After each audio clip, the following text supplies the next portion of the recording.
Happy Monday and happy birthday to two gaming legends, our patron leader of the Alpha Pups, Sir Peyton, and the reigning king of the Chronicles, Raiden. Love you guys, hope you had a great birthday. But we also have some big gaming news that we gotta talk about from RavenQuest, Parallel, Limitbreak, and of course Steam Next Fest. So without further ado, let's dive into Monday's Gaming Daily News, presented by B3, the official gaming chain of Gaming Daily.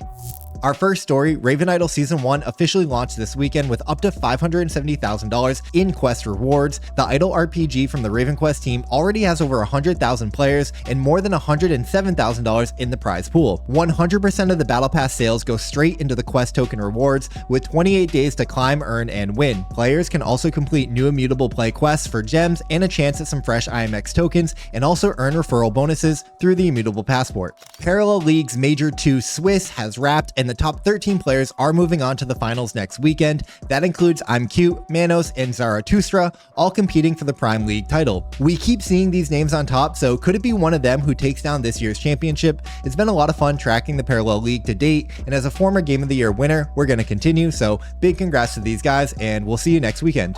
Next up, former Supercell COO Hayato Sakaguchi, I apologize if I butchered your name, is joining Limitbreak as their new COO. At Supercell, he helped lead major franchises like Clash of Clans and Clash Royale, managing operations and performance across their global portfolio. Limitbreak is best known for Gabe Layden and their Super Bowl commercial and their Digi-Daigaku NFT, their work on Web3 infrastructure with app tokens, and their deep roots in mobile gaming. So this could be a big move that signals the next phase of their development, and we're looking forward to it. Masari dropped a new Q2 2025 brief for the sandbox, showing over $850,000 in secondary volume, up 10% from Q1, and non-land assets led growth with a 52% jump, driven by new partnerships and Alpha Season 5, which featured Jurassic World. And even with the sand token down about 33% to 28 cents, more than 60,000 players continued to explore and play. You can check out the full report at masari.io, and if you're interested, Sandbox is running their Alpha Season 6 with over 250,000 in sand rewards at sandbox.game. I have been partnered with them on some streams, so keep that in mind, but it's a lot of fun and I highly recommend it. This October, Steam Next Fest is in full swing, featuring several Web3 titles, including the fan favorite Wildcard, and the first ever Wildcard Battle Pass is live right now through next Monday, October 20th, and it's free, so what are you waiting for? You can play Wildcard on Steam this week for an exclusive title, a limited time banner, and an event-only skin, so check that out.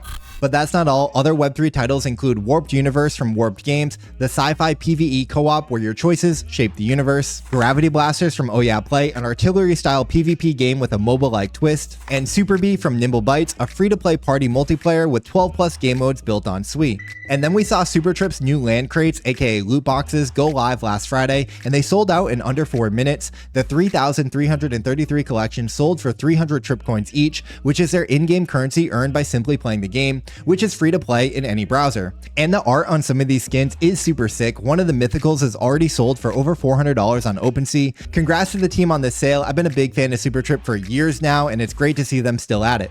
The Home of Play welcomes the Proof of Play. YGG Play is partnering with Proof of Play ahead of their big Launchpad rollout this Wednesday, October 15th, and the partnership brings the Proof of Play arcade into the YGG ecosystem to help onboard the next wave of casual players. Adam Fern from Proof of Play said that they're thrilled with how Proof of Play arcade is performing on Abstract so far and want to expand its reach, and partnering with YGG is a key part of that plan because YGG has the largest player base and they're excited to introduce those gamers to the Pirate Nation universe.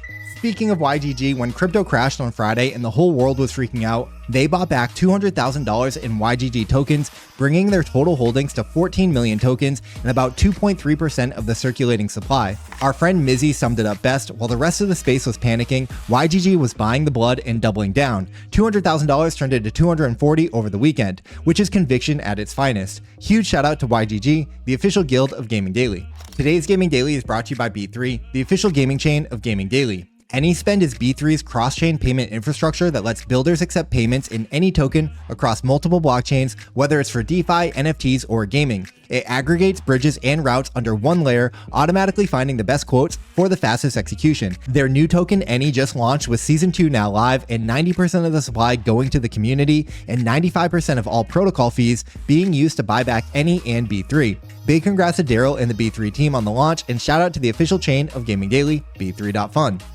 And that's going to do it for today's video, guys. Thank you so much for watching, especially if you made it this far. I appreciate every like, comment, every view, every piece of engagement. It just means the world to me that you guys show up and support these videos. So thank you for all of that. And we'll be back tomorrow with a brand new gaming daily. So until then, stay humble, keep gaming, keep dreaming, and I'll see you then. Peace.